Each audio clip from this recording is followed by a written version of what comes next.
बिस्मिल्लाहिर्रहमानिर्रहीम। जैसे कि आपने देखा है जी, ये जो पिछले चंद दिन हमने गुजारे, पिछला आयाम जो एक इलेक्शंस का गुजारा है हमने, और जिस तरीके से आपने बल्कि पूरी दुनिया ने देखा है अवाम के मैंडेट पे किस तरीके से खुलेआम डाका मारा गया है। अक्सरियत से जो कैंडिडेट्स जीते हुए थे उनको किस तरीके से फिर हराया भी गया है। उसके बावजूद आज कोई महीने डेढ़ बाद मेरी वाली जो PP 290, पहले भी मैं जिस पे MPA का उम्मीदवार था, अब भी मैं जिस पे MPA का उम्मीदवार हूँ, हमारे बाई इलेक्शन की डेट अनाउंस हुई थी, क्योंकि हमारे मद्दे मुकाबले जो थे 2 सीटों पर लड़ने की वजह से MNA की सीट उन्होंने छोड़ दी थी और MNA की रिटेन की थी, MPA की सीट छोड़ दी थी, जिस पे अब वापस मुकाबला हुआ जा रहा है। हमारे कागजात इस पे एक्सेप्ट कर लिए गए थे और आज स्क्रूटनी का टाइम था हमारा, तकरीबन 10 बजे का। स्क्रूटनी हम अभी भुगता के आए हैं, एक एक डिटेल चेक की गई है हमारे फ़ाइल के अंदर, और उस पर कोई एतराज़ जो फाइल वर्क है हमारा, उस पर कोई एतराज़ नहीं निकाल सके।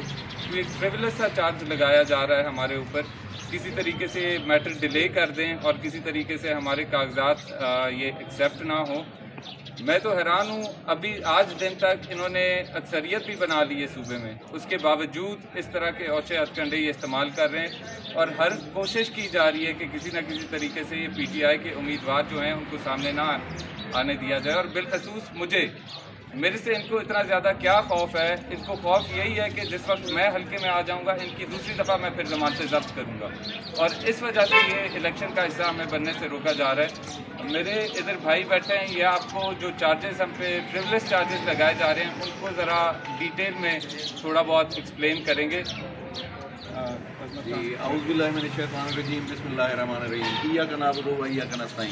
अब गुजारिश ये है कि जिस तरह के एलिगेशंस हैं, मुझे तो हैरत हो रही है कि ऐसे एलिगेशंस हमने सुने ही नहीं और हम एक्सपेक्ट भी नहीं कर सकते थे कि इस तरह के एलिगेशंस लगाएंगे।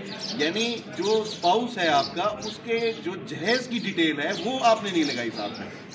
ये कमाल है, ये तो अनएक्सपेक्टेड है।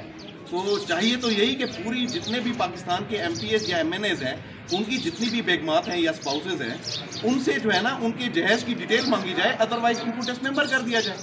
तो ये बिल्कुल कानून के खिलाफ है, कानून की मंशा के खिलाफ है। पाकिस्तान का कोई भी कानून हो, पाकिस्तान का कोई एक्ट हो, वो इसकी तायद नहीं करता कि आप स्पाउस के जो है ना वो जो डिटेल्स हैं, जहेज की जो डिटेल्स हैं, वो आपने शामिल नहीं की, इसलिए आपके कागजात नामजदगी जो है वो मुस्तक़िल। इसमें थोड़ा सा मैं क्लियर कर दूं कि जहेज की डिटेल की एविडेंस मांग रहे हैं कि उसको फिजिकली हमें ला के दिखाएं कि डॉरी आर्टिकल फिजिकल कहीं मुमकिन ही नहीं होते कि किस तरह जहेज का सामान है उसको यहाँ के लेके आके दिखाएं हम। तो इंतहाई फ्रिवलेस चार्ज लगाया है और एक फर्जी इंसान जिसका नाम नजर बता रहे हैं उसका ये कह रहे हैं कि उसकी एप्लीकेशन दिखाई है, उसकी ना उस आदमी को कहाँ पेश किया गया है। हम यहाँ पे बैठे हैं, जिस तरह होगा आगे मुनासिब होगा, हम फिर देखते हैं। इसमें जो सबसे इम्पोर्टेंट बात है, सरदार मोइनुद्दीन खान खोसा के कागजात 8 फरवरी को, थोड़ा लाउडली बात जी, 8 फरवरी को सरदार साहब के जो कागजात थे इसी हल्का से मंजूर हुए थे। तो आज ऐसी 1.5 माह के अंदर कौन सी नई बात आ गई है कि इनका कागजात रिजेक्ट हो गया? एक बात।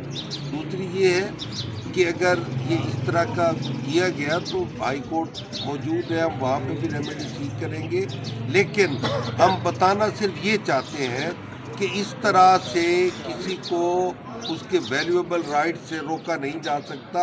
और सरदार साहब हमारी बार के मेंबर हैं, मैं इस वक्त प्रेसिडेंट हूँ, हम इनके साथ हर वक्त हर कदम पे मौजूद हैं और इंशाअल्लाह इनकी फतह होगी। इंशाअल्लाह 1.5 महीना पहले जो एक्सेप्टेंस है वो